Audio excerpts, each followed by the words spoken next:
How are you? Very good, very good. Just pulling into Tuscaloosa. Well, I got to tell you, Dave FM Atlanta, we are big fans of your band. Margot, our music director, probably your biggest supporter. That's terrific. Yeah, you guys have been fun. Thank you so much. It doesn't seem like you guys have been an overnight success, which I think is a great message to bands that are just starting to come up. You've worked very hard for this. Yeah, I mean, when we're asked the question of younger acts, or asked to give advice, that's exactly where I go with it these days, because I couldn't have known that going along. In fact, if I'd had the choice when I was younger, it would have been otherwise. You know, we're so fortunate to have so many years, the 5-6 years under the radar entirely, start in on our craft and get better and better without anybody getting our way. No marketing distractions, you know what I mean? Let's talk about what you're doing here at Turner Field. You guys are playing after a Braves game at Turner Field. Did you ever think in your wildest dreams that you'd be doing that? No. It's pretty terrific. I can't wait. I know, like, from being from North Carolina, you're trained to be a Braves fan because there's no other Major League Baseball team anywhere near us, you know?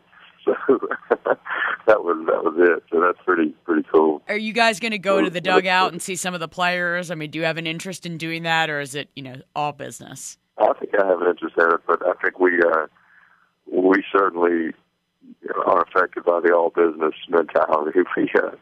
We miss a lot of fun because of what we're obligated and what our goal is when we go to the shows. We kind of take the fun out of the mix, and maybe after the show, if there's something we could do that was fun, cool. But I bet it'll be all business because we want to put on a good show for the people that are there to see the game. Now, we're very excited for that. That's going to be a lot of fun. A lot of fans are pretty fired up for it. And I think it's going to open you guys up to a lot of new people who maybe have never heard of the Avett Brothers before.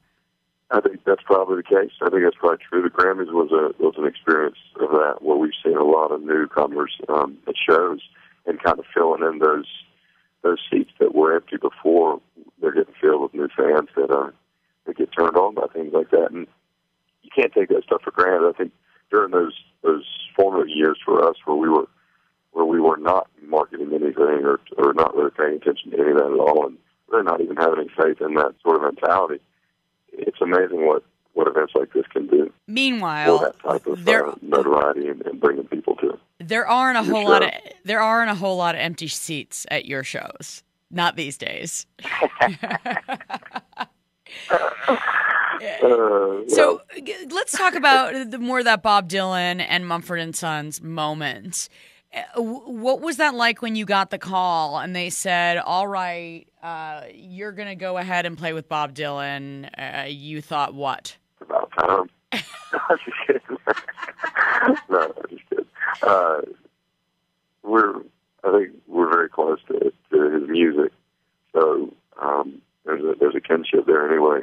And I'm sure I'm among millions of people that have said that before, but we've been kind of following that with our lifestyle and with what we do.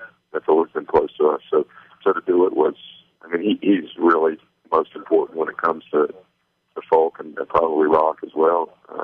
Songwriting for us, lyrics especially. The opportunity was obviously amazing.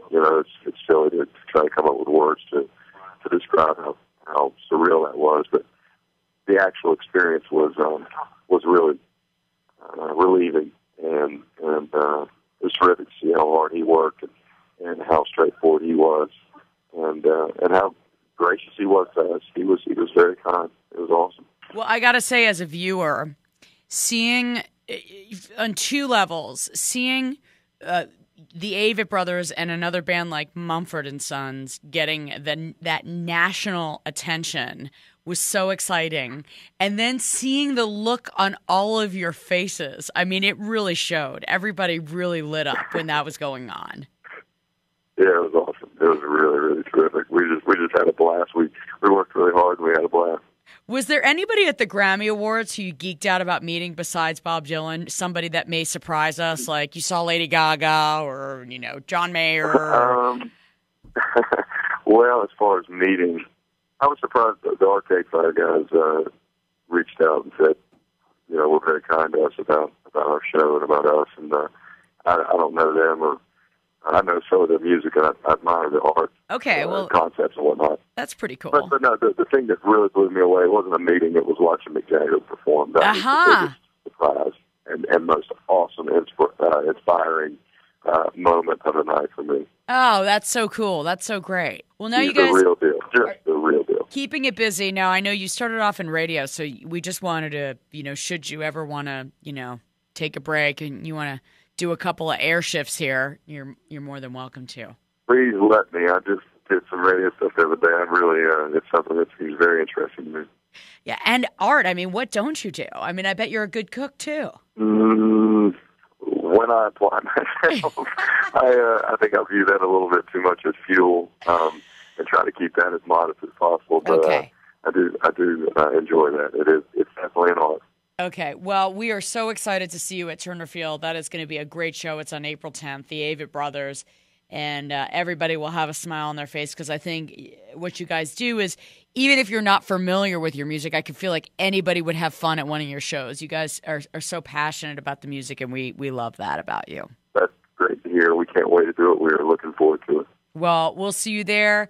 It's a pleasure talking to you, Scott, and get some rest, and we'll see you next week. Well, dude, thank you. All right, take care. Bye-bye. Bye-bye.